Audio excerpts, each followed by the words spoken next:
Destiny is gearing up to co-host the next multilateral maritime exercise, Milan, next February.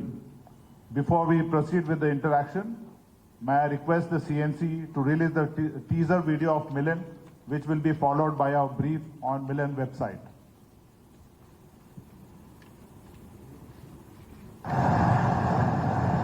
In an era where economic growth sails alongside maritime security, India is charting its course towards prosperity. The Indian Ocean, a crossroad of global trade and strategic interests, is under the watchful eye of the Indian Navy, guardians of our nation's maritime frontiers. As the Indian Navy strives to further its influence in the Indian Ocean and beyond, we beckon the dawn of Milan 2024. This elite multinational naval exercise is more than a show of strength. It's a testament to unity and strategic alliances. Over 15 maritime nations will set course towards Visakhapatnam, the city of destiny. From the 19th to the 27th of February 2024, the seas will unite, camaraderie will flourish, and maritime cooperation will chart new horizons. Milan 2024 isn't just an exercise, it's the pulse of global maritime collaboration, echoing India's commitment to a safe, secure and prosperous sea for all. For updates that sail straight to you, stay anchored with us.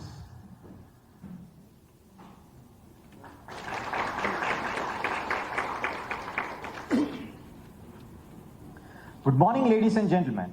Milan 2024 is the flagship international naval exercise of Indian Navy. The event will be conducted from 19th to 27th of February next year. And Visakhapatnam, the city of destiny, will be the host city. It is going to be the biggest naval exercise and will witness participation of 50 foreign countries as delegation and 40 warships, including 20 foreign warships along with 1 maritime patrol aircraft. Ladies and gentlemen, as part of Navy Day celebration, we introduce you to Milan website. Milan website is officially hosted by Indian Navy. The website is aimed at giving a holistic view of the activities planned during Milan 2024. It will be an interactive user interface with real-time updates. The website can be accessed in an open forum with the URL as flashed.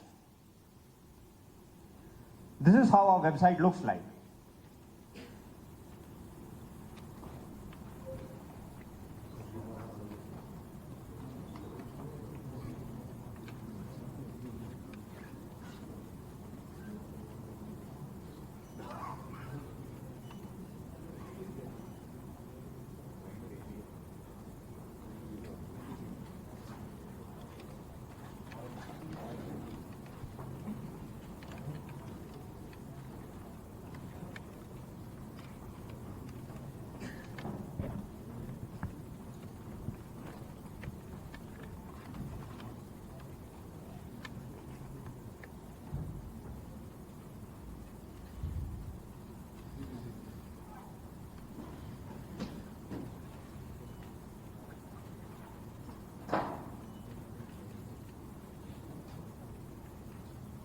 May I have your permission to start, sir? Thank you, sir. Good morning, ladies and gentlemen. On behalf of Eastern Naval Command, I extend a very warm welcome to the esteemed members of the media to this annual Navy Day Media Conference. Before we commence the media interaction, I will briefly introduce the flag officers on the stage. In addition to Vice Admiral Rajesh Pendarkar, Ati Visis Seva Medal, Visis Seva Medal, Flag Officer Commanding-in-Chief, Eastern Naval Command, we have Vice Admiral G. Srinivasan, Director General Naval Projects, to the right of the CNC, Vice Admiral Samir Saxena, Chief of Staff, Eastern Naval Command, is to the left of the CNC. To the extreme right is Rear Admiral Rajesh Dhankar, Flag Officer commanding Eastern Fleet. And to the extreme left is Rear Admiral R. Vijay Shekhar, Admiral Superintendent, Naval Dockyard. May I now request the Commander-in-Chief to address the media members. Thank you. Good morning, ladies and gentlemen, and all members of the media. It gives me great pleasure to welcome you on the eve of Navy Day on the occasion of the Navy Press Conference. I would also like to extend my warmest greetings to each one of you on this momentous day. The Navy Day is, of course, celebrated with great pride by all of us. Celebrations that we share with the people of India at various places around the country. It is also an opportunity for us to convey through you to the nation some of the key activities undertaken by the Indian Navy over the past 1 year, and particularly by the Eastern Naval Command, in pursuit of a preeminent responsibility, which is safeguarding and promoting our national maritime interests. First and foremost, it must be understood that India, by its peninsular geography and its geostrategic location in the Indian Ocean region, is preeminently a maritime nation. And as the principal manifestation of India's maritime power, the Indian Navy plays a central part in safeguarding and furthering India's national interests in this maritime domain. In pursuance of this responsibility,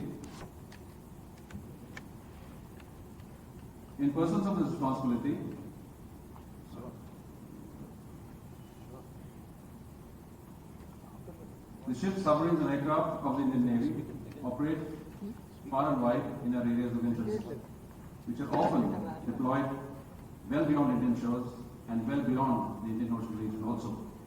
During such mission-based deployments, these platforms perform various roles that are broadly grouped as military, diplomatic, constabulary and benign roles.